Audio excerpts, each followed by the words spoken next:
Water flow থেকে air flow থেকে এখন মাল্টি ফ্লোতে গেছে। কারণ মাল্টি ফ্লোর সিস্টেমটা হলো কিছু ওয়াটার থাকবে কিছু এয়ার থাকবে, দুইটার কম্বিনেশন।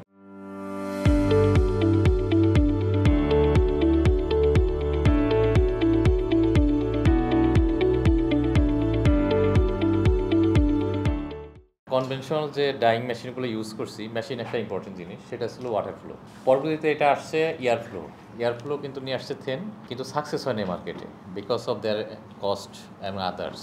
এয়ার ফ্লোতে কিছু প্রবলেম ছিল। একটা প্রবলেম হয়েছে যে এয়ার ফ্লোতে যেহেতু এয়ার এটা একটা ব্লোয়ার ইউজ করা হয়, বিগ ব্লোয়ার। নর্মাল কনভেনশনাল যে মেশিনগুলো আছে তার সাথে স্টেট 2.5 টাইমস ইলেকট্রিসিটি কনজাম্পশন বেশি লাগে। এমনি যদি 1 টনের একটা মেশিনে আমার 30 কিলোওয়াট লাগে, এটা 90 থেকে 100 কিলোওয়াট লাগে। এটা একটা, আর একটা হলো হিউজ নয়েজ তৈরি করে। কিন্তু এটার একটা অ্যাডভান্টেজ ছিল যে লিকার রেশিও 1:3। আর একটা অ্যাডভান্টেজ সেটা হলো কারণ এটা পলিমার ফাইবার নিচের দিকে থাকে। আমাদের দেশে ওইভাবে আসে না, কিন্তু বাইরে যায়, বিশেষ করে চায়না, ওরা কিন্তু একটা রেভলিউশন তৈরি করছে যে ওই ফ্যাব্রিকটা কিন্তু থাকে ওই পলিমারে, যে চিকন চিকন একটা পাইপের মতো, এটা ফাইবার, পলিমার ফাইবারের আর কি, এটার উপরে, যার জন্য এখানে কোনো ফ্রিকশন হয় না। হেভি জিএসএমের ফ্যাব্রিকগুলো স্মুথলি করা যায়।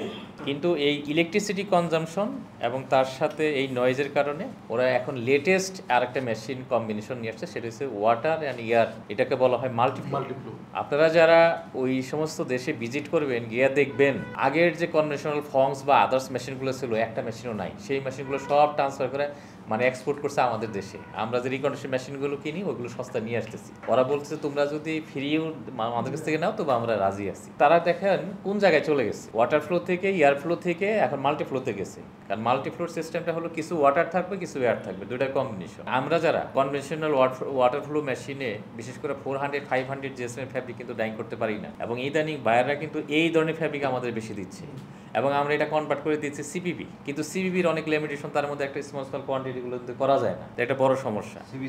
আর ডে বাই ডে যেহেতু এটা একটা fashionable trend that means continue সব কিছু ছোটো ছোটো পার্টিকেল হয়ে যাচ্ছে, অর্ডারগুলোকে হয়ে যাচ্ছে কিন্তু 2000-3000 হ্যান্ডিক্যাপ বোটিক হয়ে যাচ্ছে। এটাই স্বাভাবিক, ফ্যাশন ট্রেন্ডটাই এরকম, ট্রেন্ডই এটা। সো এটার সাথে we should adjust the time. আমার মনে হয় যে সেই ক্ষেত্রে আমাদের এক্সস্টের বিকল্প নাই, সত্যি কথা।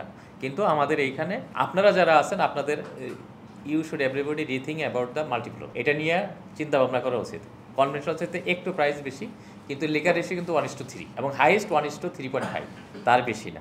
আর লিকার রেশিও যত কমে আসবে, যেহেতু এটা ডিজাইন অফ মেশিনের উপর ডিপেন্ড করে, পানিটা এটা কিন্তু সবচেয়ে বড় জিনিস যে আমার ডিজাইন অফ মেশিনটা কি। ডিজাইন অফ মেশিনটা যদি আমার ঠিক থাকে, বাকিগুলোকে নিয়ে সমস্যা নাই। সো এই জায়গায় আমরা আমাদের ফোকাস করতে পারি।